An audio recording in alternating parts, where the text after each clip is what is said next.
As estatísticas nos mostram que nós usamos de 16 a 20 mil palavras por dia, mas a maioria delas nós falamos de uma forma automática. As estatísticas também nos mostram que nós pensamos no significado das palavras, né, de 1 a 5% apenas.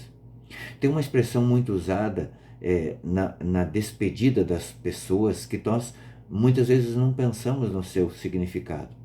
Por exemplo, a palavra adeus. Você sabe o que significa a palavra adeus? Na raiz, na etimologia da palavra adeus, nós vamos encontrar, né, essa palavra derivada do latim que significa adeum, ou vai com Deus, ou Deus esteja contigo. Esse é o significado dessa despedida.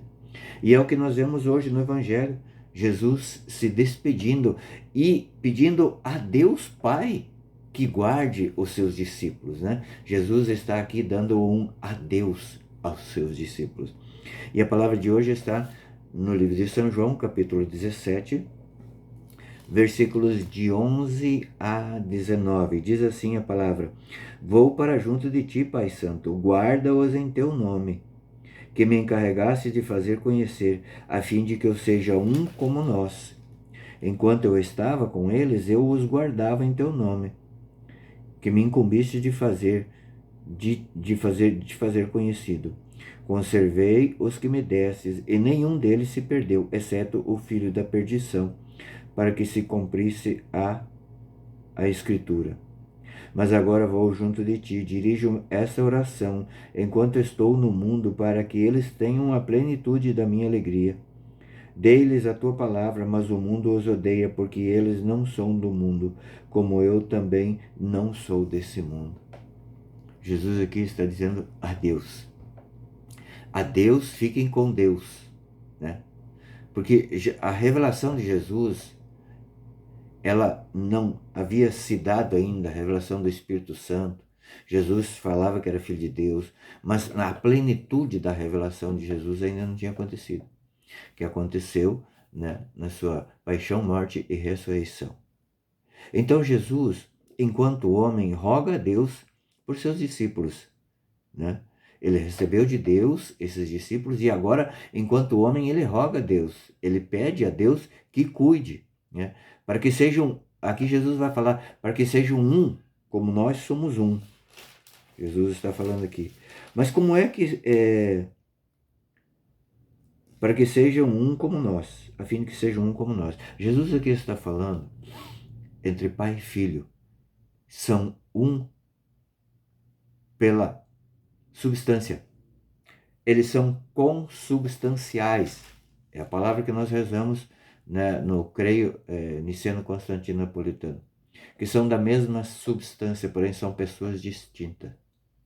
Mas ele pede para que nós sejamos um com Deus, não na substância.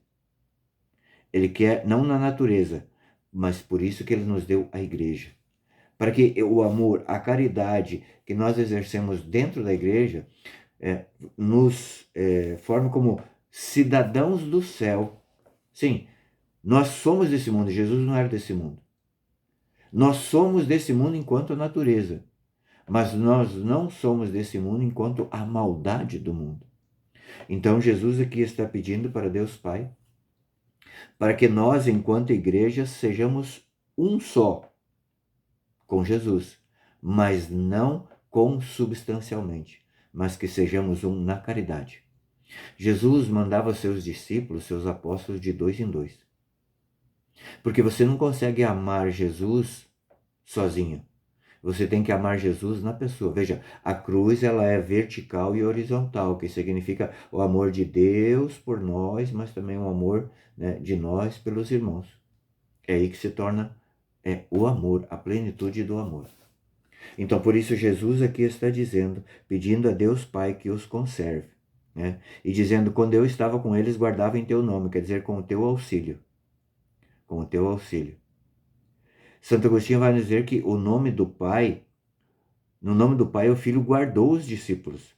O Pai guardava-os no nome do Filho, por suas preces, e ambos guardavam juntos. Olha só, vou repetir. No nome do Pai, o Filho guardava os discípulos, porque foi Deus Pai quem deu os discípulos para ele. Então, no nome do Pai, no pedido que Jesus fazia, nas preces que Jesus fazia pelos discípulos, ele guardava os discípulos.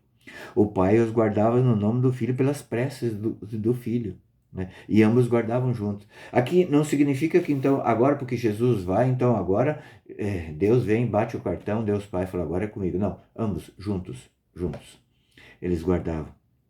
Né? Pela vontade de Jesus, ele não perdia ninguém. Aqui ele vai dizer que não perdeu ninguém a não ser o filho da perdição. Porque depende de cada um querer. Jesus não vai impor que as pessoas, que eu ame ele. Não, de forma nenhuma. Jesus, pela vontade dele, jamais perderia nenhum de nós. Hoje Jesus nos pede para nós usarmos essa palavra a Deus. Sim, nós temos que ter esse costume. Quando cumprimentamos, oh, que bom, Deus te abençoe. Fica com Deus, vai com Deus. Essa é uma expressão que tem que fazer parte do nosso vocabulário, do nosso dia a dia. Não só de forma mecânica, como a gente fala com a maioria das palavras, mas de coração, de alma, dizer, vai com Deus, fica com Deus, Deus te abençoa. Porque o que a gente deseja para os outros volta para a gente. É preciso que essa palavra esteja presente no nosso vocabulário. Deus te abençoe, fica com Deus.